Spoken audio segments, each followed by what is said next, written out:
Okay, so hopefully at this point you're feeling convinced enough about the circular flow diagram to give in to the fact that there's a couple of ways we could go about calculating GDP, gross domestic product.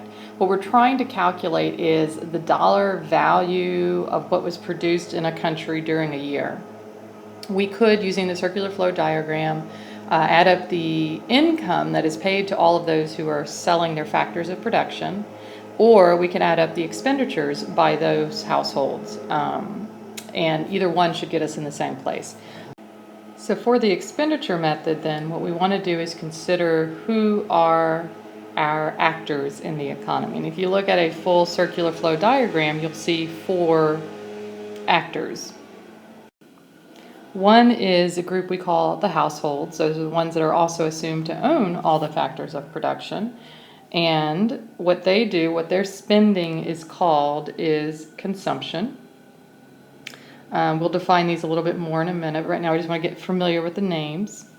Then we have the businesses or the firms, and the type of spending that they do is called investment. We also have government as an actor in the economy. And guess what their spending is called? Government spending. And then your final category depends on if you are in an open economy or a closed economy. Closed economy simply means that you're not trading with anyone outside of your country.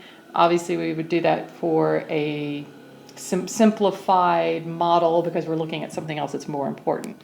But for this purpose, we're going to mainly look at open economies, meaning there is the rest of the world.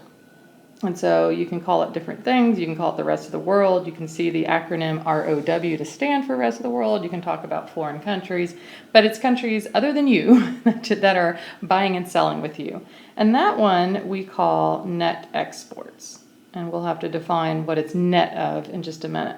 And so what you end up with then, an equation that you will see repeated many times as we go through this, is this. We use either GDP or the letter Y to stand for the income. The GDP is equal to consumption plus investment plus government spending plus net exports. And by doing this, what this equation then is telling you is this is the expenditure method where you are adding up the spending done by each one of these 4 agents, and you're just simplifying it into this equation. So what we want to look at next is to go a little deeper into each one of these 4 components of GDP: C, I, G, and NX. Okay, so let's look at consumption first. Consumption is the household spending. Basically, it's that consumption spending by households on goods and services. The one thing you want to be aware of, we do not include spending on new houses. That's going to go elsewhere.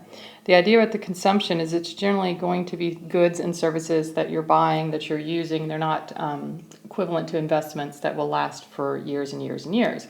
Whereas a new house, hopefully, will last for years and years and years. So households, if the spending is done by a household and it's not on a new house, it's going to be considered consumption.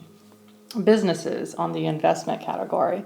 The primary category that we're thinking of is private domestic investment. This is investment spending by firms on new factories, office buildings, machinery, anything they do to grow their inventories, any sort of either investment in new equipment or just replacing. That's why we mean gross. It's not just netting out the replacement investment. Any spending done by the businesses will go in the investment category. And this is the one with a name like investment that confuses most people. We hear investment, we think finance, stocks, bonds. That's not what this is. This is businesses doing spending for their firms. And then the other thing that goes in here is this is where we put the new houses. So even though, this is the one big exception, even though most of these are categorized by who does the spending, households spending goes into consumption except for the new houses. Otherwise, all the spending and investment is on the business side, but there is that one extra thing. And the idea, like I said, is that houses are supposed to last. They're supposed to be what they call the capital stock. So that's what goes in consumption, investment. Government spending is either government consumption or government investment, either way. The thing to keep in mind here is this is not just federal government, it's federal, state, and local government spending on goods and services. And it does not include the transfer payments, the welfare payments, that sort of thing. So it's the government spending, federal, state, and local, on goods and services. And then that takes us to our last component, the rest of the world, which is their spending on net exports. And what net exports is, what is it net of? It's exports minus imports. Why do we do that? Well, we think back to what we're trying to calculate here. And GDP is the measurement of what our country has produced within that given time period.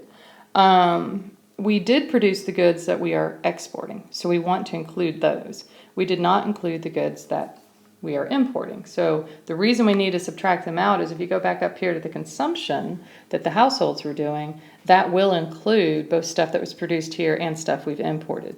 So by subtracting it out here, we're just removing the impact of the imports because that is not part of our production.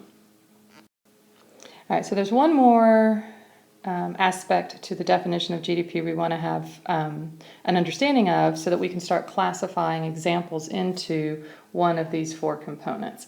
And that is what I call the verbal definition of GDP. All right, so in addition to the equation, we also want to be thinking about the meaning or the intention of the definition of GDP, and so that's why I have this verbal definition. So as it says, it's the market value of all final goods and services produced in a country during a period of time, typically 1 year. So GDP is measured using market values, not quantities, and the main reason for that is how else are you going to add up the production of a whole bunch of things that are different? You can't add up 10 chairs and 5 tables. But if you say the 10 chairs are worth 1,000 and the 5 tables are worth 2,000, then you can add that up. So we are looking at market value. This is also going to be important when we get to wanting to understand GDP over time. If you're using prices, and prices are changing over time because of things like inflation, that can be an issue, and that's where you have something called real GDP, where you're supposed to take out that impact, or nominal GDP, but we'll get to that later. So the market value of all final goods. Final goods is really important. A lot of our production is intermediate goods.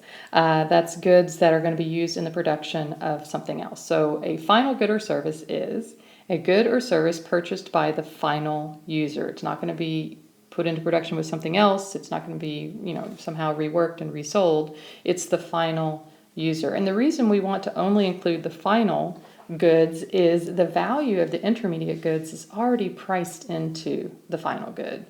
So for example, we can do tires, the production of tires for cars. So if the tires go to NTB and they're sold to the consumer, that's a final good. We would want to include that in consumption.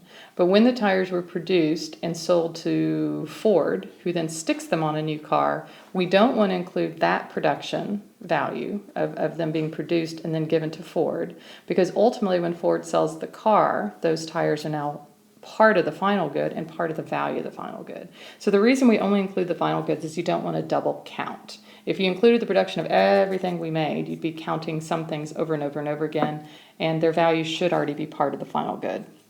All right, let's see here. During a period of time is important for GDP because we're trying to calculate the production done within a year or within a quarter or whatever. So we need to focus on things that are produced now. If something is being sold that is a used good or an old house, for example, we don't include it in this year's GDP because it would have been included in a previous year's GDP when it was new.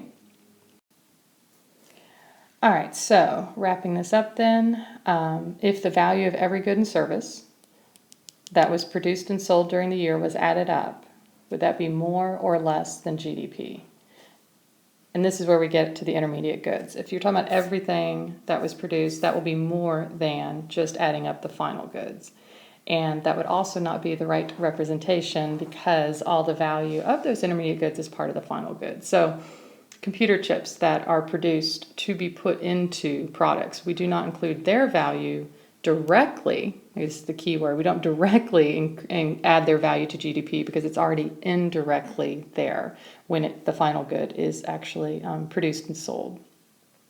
Another thing just to clear up is if you were given an example that says, okay, there's been a lot of extra buying and selling of stocks, so investment will be really high, and so will GDP. Well, that's playing on the term investment. Investment in this context does not mean stocks, bonds, etc. So when we talk about investment in GDP terms, we're talking about business spending.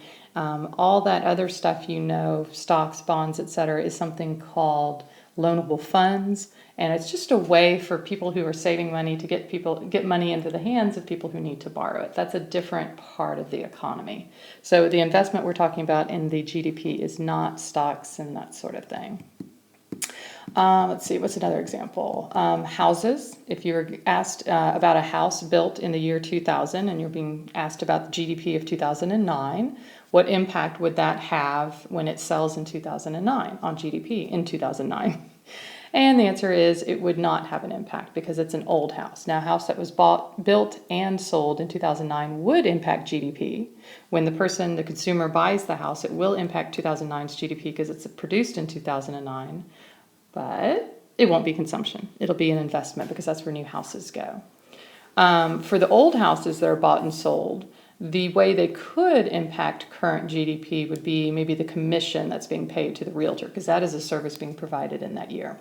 So for more examples of this sort, to get familiar and comfortable with applying the components of GDP and the verbal definition of GDP, there is a Khan Academy video you can watch for some other examples, and then there's some examples in the book as well.